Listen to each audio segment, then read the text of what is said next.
दोस्तों, बिहार कार्यालय परिचारी भर्ती 2023 आ गई है। चलिए आप सभी फुल नोटिफिकेशन देखिए। आप में से कौन कौन इस फॉर्म को फिलअप कर सकते हैं, कैसे क्या सिलेक्शन होगा, मिनिमम एज मैक्सिमम एज कितना चाहिए, योग्यता, सभी चीज़ों के बारे में चलिए आप सभी दोस्तों फुल डिटेल्स जानकारी देखिए। ये रहा दोस्तों आपके सामने ऑफिशियल नोटिफिकेशन 05/2023 और यहाँ से आप सभी चीज़ों के बारे में एक एक करके देखिए। और देखिएगा दोस्तों, इसके बारे में आपको आज से 2 महीने पहले ही बताए थे। बिहार में आप देखिएगा तो कोई भी वैकेंसी आती है तो वैकेंसी आने से 2 महीने पहले ही इस चैनल पर आपको फुल डिटेल्स जानकारी मिल जाता है। तो ये आपके काम का चैनल है। अगर आप पहली बार आए हैं फटाफट चैनल सब्सक्राइब कीजिए, जुड़ जाइए। चलिए अब यहाँ से आप सभी फुल नोटिफिकेशन एक एक करके अच्छे तरीके से देखिए। आप देखिएगा दोस्तों, ये तो एक ट्रेलर है और भी बहुत सारी इससे भी अच्छी वैकेंसी आ रही है। तो आप सभी हमारे साथ जुड़े रहिएगा, तब तो आपको समय रहते हर एक चीज़ के बारे में जानकारी मिल जाएगा। और देखिए आपको वैकेंसी आने के बाद हर जगह जानकारी मिलता है। इस चैनल पर आपको आने से 2 महीने पहले ही फुल डिटेल्स में सब कुछ जानकारी मिल जाता है कि ये वैकेंसी आ रही है इतने पदों पर। तो फॉर्म का डेट देखिएगा दोस्तों, यहाँ से आप सभी ऑनलाइन आवेदन पत्र भरने से संबंधित तिथि एवं अन्य निर्देश निम्नांकित है। अब आपको क्लियर दिख रहा होगा। 1 जनवरी 2024 से फॉर्म फिलअप होना शुरू हो रहा है। रजिस्ट्रेशन, पंजीकरण तथा ऑनलाइन आवेदन करने की प्रारंभिक तिथि एवं समय, तो 1 जनवरी 2024 से आप सभी ऑफिशियल वेबसाइट से इस फॉर्म को फिलअप कर सकते हैं। फॉर्म भरने के लिए दोस्तों योग्यता में देखिएगा तो आप में से कोई भी इसमें छटने वाले है ही नहीं, यानी बिल्कुल नॉर्मल है। और क्या कुछ है एज के बारे में, सभी चीज़ों के बारे में चलिए देखिए, क्लियर हो जाएगा। फॉर्म भरने की अंतिम तिथि देखिएगा 21 जनवरी 2024 है और परीक्षा शुल्क भुगतान करने की अंतिम तिथि 23 जनवरी 2024। तो यानी आप 21 तारीख तक इस फॉर्म को फिलअप कर सकते हैं, 23 तारीख तक पेमेंट कर सकते हैं।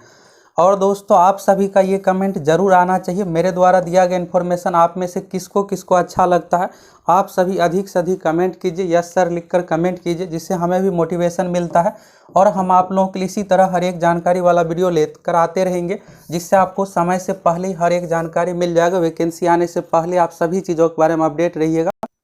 फॉर्म भरने के लिए दोस्तों आप सभी को ऑफिशियल वेबसाइट से फिलअप करना है और आप देखिएगा तो email ID, mobile number, user name, password को सुरक्षित रखना होगा। फॉर्म भरिएगा, बेसिक डिटेल्स देने के बाद आपको रजिस्ट्रेशन नंबर प्राप्त होगा। फिर आप लॉगिन कीजिएगा। लॉगिन करने के बाद आपको सही तरीके से फॉर्म फिलअप करना है, सिग्नेचर अपना सब कुछ सही तरीके से देना है। और इसमें देखिएगा एडिट का ऑप्शन आपको नहीं दिया जाएगा। यहाँ पर स्पष्ट लिखा हुआ है किसी प्रकार की त्रुटि के लिए यहाँ पर जिम्मेदार नहीं होगा। ऑनलाइन आवेदन में भरी गई सूचनाओं को मूल प्रमाण पत्र, अंक पत्रों के मिलान के समय मिलाया जाएगा सारा कुछ। तो यहाँ से चलिए दोस्तों आप सभी बिहार विधानसभा सचिवालय से संबंधित कार्यालय परिचारी वैकेंसी के बारे में फुल डिटेल्स में एक करके देखिए। यहाँ से आप देखिएगा शैक्षणिक योग्यता के बारे में। देखिए शैक्षणिक योग्यता इतना नॉर्मल है कि आप में से कोई इसमें छटने वाले है ही नहीं। यहाँ पर आप देखिएगा शैक्षणिक योग्यता में ऑनलाइन आवेदन करने की अंतिम तिथि तक अभ्यर्थी को राज्य सरकार, केंद्र सरकार द्वारा मान्यता प्राप्त बोर्ड से मैट्रिक समकक्ष उत्तीर्ण होना चाहिए। बस इसमें 10th मांगा जा रहा है। ये सब चीज़ें अगर आप हमें रेगुलर रूप से फॉलो कर रहे होंगे तो आपको पहले से पता होगा। कार्यालय परिचारी के लिए बस 10th पास होना चाहिए। परसेंटेज मार्क्स का कोई कंडीशन नहीं, अगर आप इंग्लिश में फेल है तो भी फॉर्म भर सकते हैं, बस 10वीं पास होना चाहिए, बस पास यहाँ पर देखा जाता है। आरक्षण का लाभ देखिएगा तो बिहार के निवासियों को दिया जाएगा। अगर आप BC कैटेगरी, अगर आप EWS कैटेगरी से आते हैं यानी जनरल है तो आपको ये सर्टिफिकेट बनाकर ही फॉर्म फिलअप करना है। और अगर आपको सरकारी नौकरी चाहिए तो फटाफट आप सभी बना लीजिए। अगर आप EBC और BC कैटेगरी से आते हैं यानी पिछड़ा वर्ग, अत्यंत पिछड़ा वर्ग से आते हैं तो आपको NCL प्रमाण पत्र बनाना पड़ेगा, तभी आपको आरक्षण का लाभ मिलने वाला है। तो ये NCL BC बनेगा, इसके बाद आपको NCL बनाना है। SC ST के लिए सिर्फ जाति प्रमाण पत्र ही बनाना पड़ता है। तो ये सब डॉक्यूमेंट अपना सब कुछ बना लीजिए। यहाँ से देखिएगा दोस्तों और भी यहाँ पर चीज़ें हैं। सामान्य प्रशासन विभाग, यहाँ पर ये सब जो अभी जाति प्रमाण पत्र NCL के बारे में निर्देश बताए, इसी के बारे में यहाँ पर दिया हुआ है। एज के बारे में आप देखिएगा न्यूनतम आयु सीमा 1 अगस्त 2023 को 1 अगस्त 2023 के अनुसार यहाँ पर मांगा जा रहा है 18 साल होना चाहिए। तो मिनिमम आपका 18 साल है। किसी भी कैटेगरी से आप फॉर्म भर सकते हैं। मैक्सिमम की बात करें तो जनरल कैटेगरी से है तो 37 साल। यहाँ पर देखिएगा सामान्य अनारक्षित पुरुष 37 साल। जनरल कैटेगरी में अगर आप महिला है तो 40 साल। BC EBC कैटेगरी से है, पुरुष महिला दोनों के लिए है 40 साल। SC ST कैटेगरी में पुरुष महिला दोनों के लिए है 42 साल। ये हो गया दोस्तों एज का कंडीशन। देखिए एज के कारण से तो आप में से कोई छटने वाले इसमें है ही नहीं। तो ये फॉर्म आपको बिहार विधानसभा के ऑफिशियल वेबसाइट से फिलअप करना है। और भी चीज़ों के बारे में चलिए यहाँ से आप सभी देखिए। अब यहाँ पर देखिएगा परीक्षा की पद्धति के बारे में है। तो यहाँ से देखिएगा दोस्तों फॉर्म का फ़ी की बात करें तो देखिए फ़ी जो रखा गया है, अगर आप general category EWS BC EBC से आते हैं, पुरुष है तो आपको 400 रुपये पेमेंट देना पड़ेगा। अगर आप SC ST कैटेगरी से आते हैं या फिर दिव्यांग है या फिर आप महिला है, महिला में सभी कैटेगरी के लिए जो फॉर्म का फ़ी रखा गया है 100 रुपये। ये हो गया फ़ी के बारे में। फ़ी के बारे में यहाँ पर देखिएगा 8वें नंबर पॉइंट में दिया हुआ है, परीक्षा शुल्क बिहार राज्य के मूल्य निवास संबंधित यहाँ पर है। तो अगर आप अदर स्टेट से है तो आपको फुल जनरल वाला फ़ी पेमेंट करना पड़ेगा। तो यहाँ से क्लियर हो गया। ऑनलाइन आवेदन समय आपको ऑनलाइन पेमेंट ये सब सारा कुछ करना। परीक्षा की पद्धति के बारे में यहाँ पर देखिए, तो कार्यालय परिचारी के रिक्त पदों पर सीधी भर्ती हेतु अभ्यर्थियों का साक्षात्कार लिया जाएगा।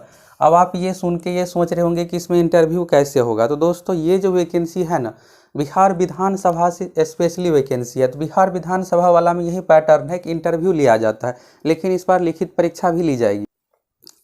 इस बार दोस्तों पिछली बार जो ये वैकेंसी आई थी तो इसमें देखिएगा सिर्फ यहाँ पर क्या था इंटरव्यू, लेकिन इस बार एग्जाम भी लिया जाएगा। एग्जाम जो लिया जाएगा, इस एग्जाम में आपसे टोटल 100 क्वेश्चन पूछा जाएगा, जिसमें आपसे math, reasoning, GK, science, Hindi से मिला करके मिक्स करके टोटल 100 क्वेश्चन पूछा जाएगा। हिंदी का भी अच्छा खासा वेटेज रहने वाला है, लगभग 20 क्वेश्चन हिंदी से, 25 लगभग क्वेश्चन मैथ रीजनिंग से, और फिर इसके बाद GK साइंस से मिलाकर, करेंट अफेयर से मिला करके एग्जाम लिया जाएगा। एग्जाम जो लिया जाएगा OMR सीट पर ऑफलाइन।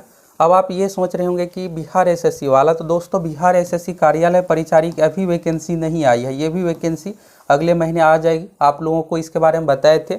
और ये देखिएगा बिहार विधानसभा के बारे में, तो इसके बारे में भी आप सभी को बताए थे कि इसमें कार्यालय परिचारी और सहायक की भी वैकेंसी आ रही है। तो देखिएगा कार्यालय परिचारी वाला तो वैकेंसी आ गया, अब बाकी है सहायक, तो ये भी वैकेंसी आप लोगों को जल्द देखने को मिल जाएगा। और ये बिहार SSC वाला, तो बिहार SSC में दोस्तों लगभग 40 से 50 हज़ार पदों पर कार्यालय परिचारी की वैकेंसी जल्द ही आ रही है। हम आप लोगों को जो भी जानकारी देते हैं, भले उसमें 10 दिन 1 महीने का देरी हो, लेकिन वैकेंसी ज़रूर आती है। ऑथेंटिक ही जानकारी इस चैनल पर आप सभी को मिलता है। तो बस आप सभी थोड़ा इंतज़ार कीजिए। और इसमें अगर आप फॉर्म भरना चाहते हैं, इंटरेस्टेड है तो भर सकते हैं। तो यहाँ पर सबसे पहले ये है दोस्तों, इंटरव्यू लिया जाएगा, लेकिन यहाँ पर यह है कि अगर अभ्यर्थियों की संख्या 40,000 से अधिक होती है, वैसे इसमें देखिएगा 1,00,000-1,50,000 फॉर्म फिलअप करने वाले हैं, तो 40,000 से अधिक होगा ही। इसलिए सबसे पहले आपको एग्ज़ाम देना है। फिर आप जब एग्ज़ाम पास कर जाइएगा तो फिर आपका इंटरव्यू होगा। इंटरव्यू टोटल 100 मार्क्स का होगा, और इसमें आपको बेसिक जानकारी ये सब चीज़ें पूछा जाएगा। फाइनल मेरिट लिस्ट, देखिए इसमें पैटर्न सही नहीं है, इसमें एग्जाम वाला पैटर्न रहना चाहिए, बेहतर होता। फाइनल मेरिट इंटरव्यू में मार्क्स के आधार पर ही बनाया जाएगा, और यहाँ के लिए मिनिमम का कंडीशन, ये सब चीज़ आप देख सकते हैं। तो परीक्षा शुल्क आपको क्लियर हो गया, परीक्षा का पैटर्न क्लियर हो गया। सीटों की संख्या के बारे में आप जानना चाह रहे होंगे, तो यहाँ से सीटों की संख्या के बारे में चलिए आप सभी देख लीजिए। देखिए ये जो वैकेंसी है ना, स्पेशली बिहार विधानसभा के लिए है। जब आपका सिलेक्शन होगा, ग्रेड पे के बारे में आप देखिएगा तो वेतन स्तर लेवल 1 है, 18,000 बेसिक सैलरी है, लेकिन आपको इसमें लगभग 30,000 सैलरी मिलने वाला है। इसमें आपका हाउस रेंट जुटेगा, DA जुटेगा, DA यानी महंगाई भत्ता, सब कुछ जुटने के बाद लगभग आपको 30,000 सैलरी मिलने वाला है। तो सैलरी अच्छा खासा है। जॉब आपका सिलेक्शन होने के बाद फुली आपको विधानसभा में ही काम करना है, उसी में आपको दिया जाएगा ऑफिस अटेंडेंट यानी कार्यालय परिचारी। तो जो भी अधिकारी लोग रहते हैं उसका आपको हेल्प करना, ऑफिस में कामकाज करना, यानी फाइल से संबंधित, कागज़ से संबंधित ही आपका कामकाज रहने वाला है। डेट के बारे में आप शुरू में देख ही लिए थे, 1 जनवरी से लेकर के 21 जनवरी तक आप फॉर्म फिलअप कर सकते हैं। फॉर्म आपको ऑनलाइन ही फिलअप करना है, और इसके लिए देखिएगा परीक्षा साक्षात्कार यानी इंटरव्यू की सूचना बाद में दी जाएगी। सीटों की संख्या देखिएगा तो देखिए जनरल कैटेगरी में एक भी सीट नहीं है, तो जनरल से अगर आप है, EWS नहीं है तो आपको फॉर्म भरने में फ़ायदा है ही नहीं। EWS का देखिएगा तो 2 मात्र सीट है, SC में 14 है, ST में यहाँ पर 3 है, EBC में 20 सीट है, BC में 15, इस तरह से मिलाकर कुल 54 पद है। और बैकलॉग वाला 15 है। बैकलॉग यानी जो पिछले वैकेंसी आई थी, सीट खाली रह गया था, ये हो गया। महिलाओं के लिए जिसमें से 12 सीट रिजर्व है, ये टोटल ही है, इसी टोटल में से है, तो अलग से सीट नहीं है। फ्रीडम फाइटर का 1 सीट है। तो देखिए आपको निराश नहीं होना है। मेन 40-50 हज़ार वाली वैकेंसी जो आ रही है उसके लिए आप सभी तैयार रहिए। उसमें दोस्तों 100 टोटल क्वेश्चन पूछा जाएगा। क्या आप सभी जानना चाहते हैं कि कब वैकेंसी आ रही है? हम आप लोग 3-4 दिनों में कंफर्म करके बता देंगे कब तक वैकेंसी आ रही है। सीटों की संख्या एग्जैक्ट कितना क्या रहने वाला है। क्वालिफिकेशन के बारे में आप सभी देख ही लिए थे, इसमें 10th पास सारा कुछ मांगा जा रहा है। एज के बारे में यहाँ से आपको क्लियर हो गया। एक चीज़ और चलिए आप सभी देखिए, एक चीज़ ये बताइए दोस्तों, आप में से कितने ऐसे हैं जो बिहार एसएससी इंटर लेवल का फॉर्म भरे हैं और कौन कौन चाहते हैं कि इसमें रीट का ऑप्शन मिलना चाहिए। आप सभी अधिक से अधिक कमेंट कीजिए, जिससे पता चलेगा कि आप में से कितने ऐसे स्टूडेंट हैं जिसका बिहार एसएससी फॉर्म भरते इसमें कुछ ना कुछ मिस्टेक हुआ है और मौका मिलना ही चाहिए। तो अप्लाई ऑनलाइन पर आपको वेबसाइट पर लिंक दिखेगा, ऑफिशियल वेबसाइट से, वहाँ से आपको फिलअप करना है और यहाँ पर देखिएगा तो फॉर्म भरते इसमें जो भी जानकारी आपको सही देना है। जब आप वेरिफिकेशन के लिए जाइएगा तो सब कुछ सारा कुछ मिलाया जाएगा। तो सबसे पहले ये है दोस्तों कि रूल देखिएगा तो 40,000 वाला रूल है कि अगर अभ्यर्थियों की संख्या 40,000 से अधिक होती है तो लिखित परीक्षा भी ली जाएगी, लेकिन ये स्टूडेंट की संख्या 40,000 से अधिक बिल्कुल होने वाली है। तो सबसे पहले आपको एग्ज़ाम देखने को मिलेगा, एग्ज़ाम लिया जाएगा, फिर इसके बाद आगे की चरण यानी अगली प्रक्रिया होगी।